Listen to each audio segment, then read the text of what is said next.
Leitura diária. Livro de Números, capítulo 12. Miriam e Arão criticam Moisés. Miriam e Arão começaram a criticar Moisés porque ele havia se casado com uma mulher etíope. Será que o Senhor tem falado apenas por meio de Moisés? Perguntaram. Também não tem ele falado por meio de nós? E o Senhor ouviu isso. Ora, Moisés era um homem muito paciente, mais do que qualquer outro que havia na terra. Imediatamente o Senhor disse a Moisés, a Arão e a Miriam: dirijam-se à tenda do encontro, vocês três. E os três foram para lá.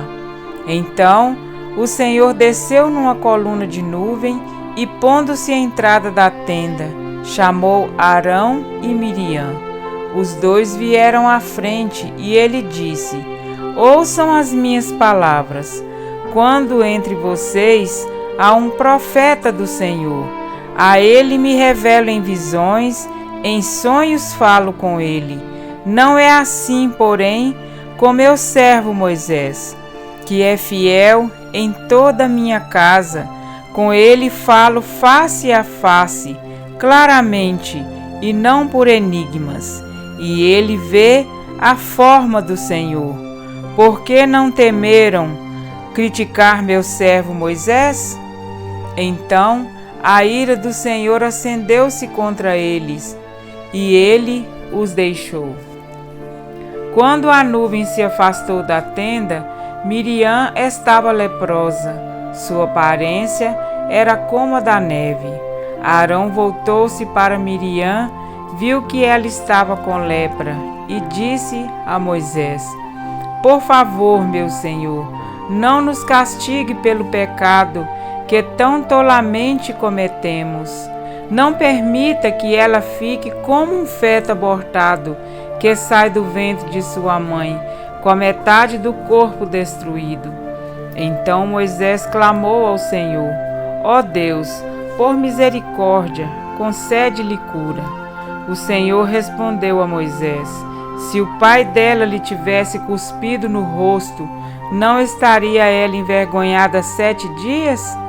Que fique isolada fora do acampamento 7 dias.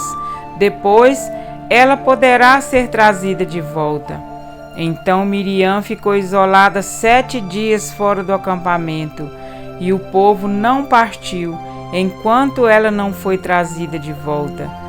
Depois disso, partiram de Azerote e acamparam no deserto de Parã. Amém? Para refletir, de todas as virtudes do Espírito Santo, a mansidão ganhou destaque na vida de Moisés, uma prova inequívoca da transformação realizada por Deus em sua vida.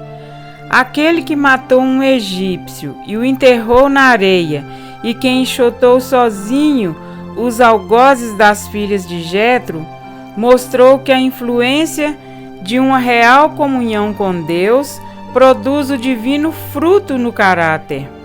Moisés tornou-se, portanto, um padrão de mansidão. Seu tato para com o povo era sempre pacífico, e suas palavras, ainda que por vezes de advertência, eram carregadas de uma santa paz. A atmosfera que o cercava promovia um respeitoso temor entre o povo, e ninguém ousava duvidar de sua eleição divina. Ninguém, não fosse a inveja e a cobiça de seus próprios irmãos. Escolhido como chefe espiritual da nação, sumo sacerdote do templo de Deus, Arão era responsável por reger as atividades no santuário. E juntamente com Miriam, viram em Zípora, mulher de Moisés, a desculpa para alimentar seus amargos sentimentos. A liderança mosaica despertou neles a insatisfação de terem que submeter-se a seu irmão mais novo. É provável que Miriam tinha sido a parte que instigou a dúvida e semeou a intriga no coração de Arão.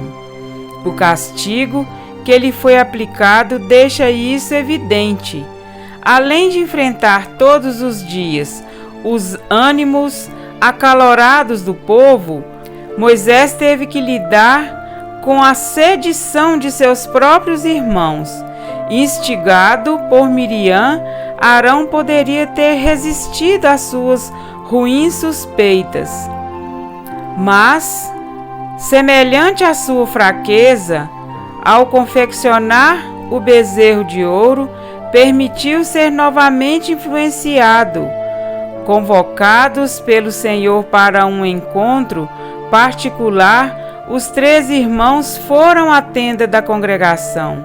Primeiro, Deus separou Moisés de seus irmãos, chamando apenas Arão e Miriam para que se apresentassem diante dele. O sofrido líder foi ali poupado, conversa que resultou na lepra de sua irmã. A respeito do protesto dos irmãos, o Senhor ouviu. Nada há encoberto que o Senhor não tenha conhecimento. Antes mesmo que aqueles comentários inicialmente tímidos se revertessem em mais um fardo sobre Moisés e resultados desastrosos sobre os próprios envolvidos, Deus cuidou de cortar o mal pela raiz.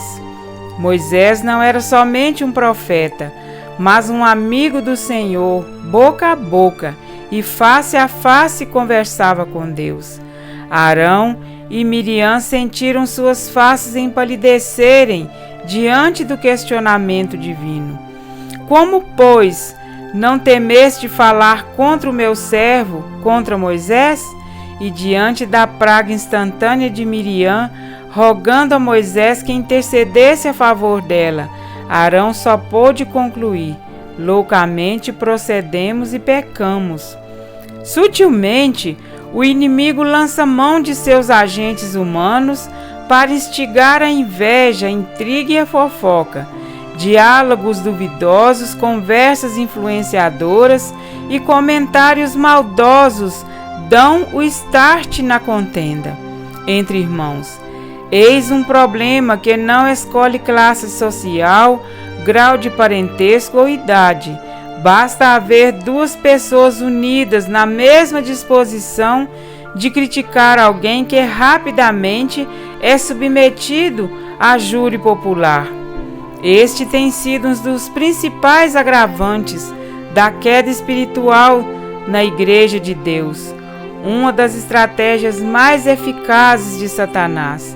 Enquanto ele distrai o professo povo de Deus em conflitos internos, há multidões perecendo faminta da palavra e do amor de Cristo através daqueles que, qual Moisés, deveriam refletir o caráter divino.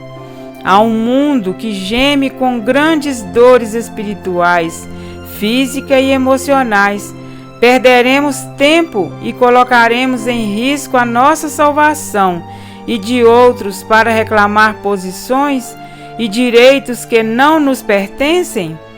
Gastaremos os instantes finais que ainda temos alimentando a nossa natureza carnal? Ou, como Moisés, nos submeteremos à influência do Espírito Santo a nos moldar o caráter para a glória de Deus? A maledicência é uma lepra cujas chagas consomem a alma, condenando-a à ruína eterna. Bem-aventurados os mansos, porque herdarão a terra. Mateus 5:5.